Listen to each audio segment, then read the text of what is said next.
Right, Chris, you won't believe it, but it's the last day of September today. But it's my favourite time of the year coming, and it's going to involve, when I can, Bloodworm and Joker. Now, we've been looking at something new over there. Now, we're going to take something a look that's been around since ages ago, hasn't it? Forever, absolutely. Forever. And let's talk about 3 patterns of float we've selected, and it's all got winter fishing and bloodworm in mind. So do you want to take us away, Gus, on one of these? Yeah, I mean, the first pattern of float we're going to look at has been in the Colmic catalogue. I think it was one of the original floats in the catalogue. And a lot of the Italian companies used to do them. Milo used to do one similar with a cane bristle called the bulb. Miranda. There was a Miranda and a bulb or something like that. And it's basically, it's this one. I hope you can see that against the thing. We'll do a cutaway anyway. But it's basically got a wire stem. It's got this bulb-shaped body with a very, very pronounced neck on it, slimming up, and then a nice long fibre bristle in this one. They're really stable. You can put your bulk so it shots it straight down, and then you can just read the shots, the last drop of shots coming in on it. And the reason these were so good really was the fact that you can actually just keep moving them. They're very stable. Yeah, they're good for working the bait. Yeah, you can work the bait. You can hold back against the thing, because even though it's sensitive, because it's quite narrow at the neck, it's got enough bulk in the body just to sit down below that surface tension and keep it very stable. And they were a very popular pattern, and they're still great. And a lot of these new patterns, the new things come out, are quite often just copies of the old patterns. And these have been in the Colmic catalogue, as we said, since probably early 80s, late 70s, early 80s when they started.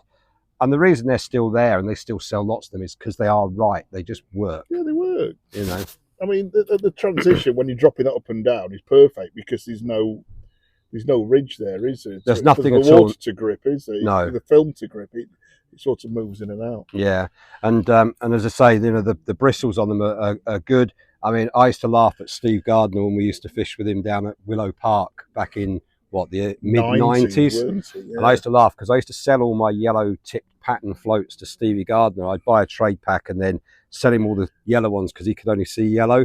And now I'm 63, all I can see is yellow, so I sell all the red ones now. So just shows how things go round in a circle. Yeah, good range of sizes. They come from 4 by 12 up to about 1.5 grams. Yeah. So there's plenty of range to go out there as well, isn't there? Yeah, absolutely. Right. And on your still waters, if you're still water bloodworm fishing, that's still a great pattern if it's a deeper water and you need something that's going to be really stable in the water. Right. The second one we're going to look at is the Trent. Now, the Trent's got a very similar bristle and a wire stem. It's a round body. And this lends itself to towing waters or rivers. And I've used this float with strung out bolts and fixed and solid bolts. And it works quite easily on both.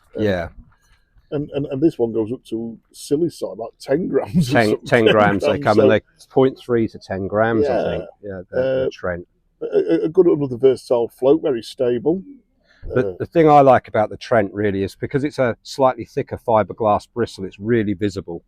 And you can, if you need to shot something down really sensitive, it's still sensitive, even though it's really, really, you know, quite visible. But the other thing is you can put a little bit of bristle grease, holds really well into a fiber bristle, and you can actually dot it and have it hanging in that surface tension. But they are, it's probably one of the most versatile. This upturned rugby ball pattern is probably one of the most versatile patterns you can get, because you can fish it on still waters, you can fish it on anywhere where there's a bit of flow and you need to lean back up on the stadium, big wild waters and everything. And it's just gives you've got enough body there to be able to lean back on the float to steady it up, and the chop will ride through them as well. Absolutely. And that's the one thing with this float as well. The bristle's long enough that it can get below that surface skim, and you can actually just hold it there nicely. It's a really versatile float. Right. And again, as Shaun says, comes in daft sizes. Right, so the last one we've got is a Senna. Now this one's got a plastic bristle. Yeah. But it's a shorter float, and I like it because it's good for speed fishing, because it sits up quick. Yeah. And the plastic bristle is a no-nonsense thing. If you catch it, it bends. It's sort of very robust. And it's just very good for speed fishing. It's a bit, the body's a bit narrower.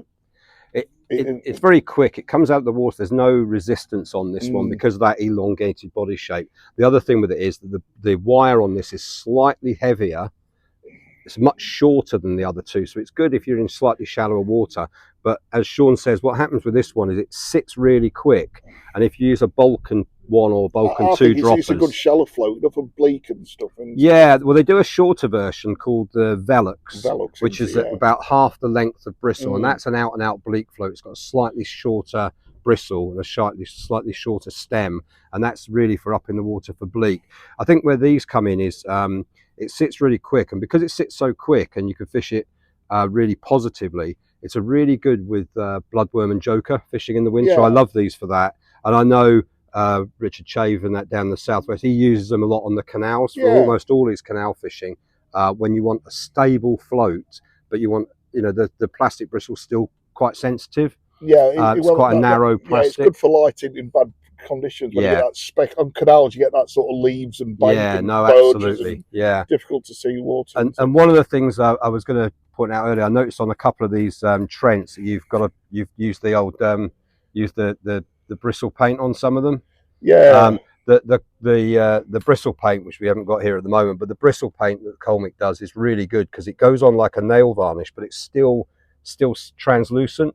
Well, it gives it a third colour, because if you put the red onto the yellow, you get like a fiery orange sort of thing. So it sort of gives you a third colour. And it basically, and that's the most important thing with a lot of these floats. You know, the Colmic bristle stuff paint is brilliant because it does allow you to. It really stands out. If only we had a bottle to show. If only we had a bottle, but we're limited because we came to do it the hard case today. We just thought we'd talk about that later. This was an excuse for a Moretti.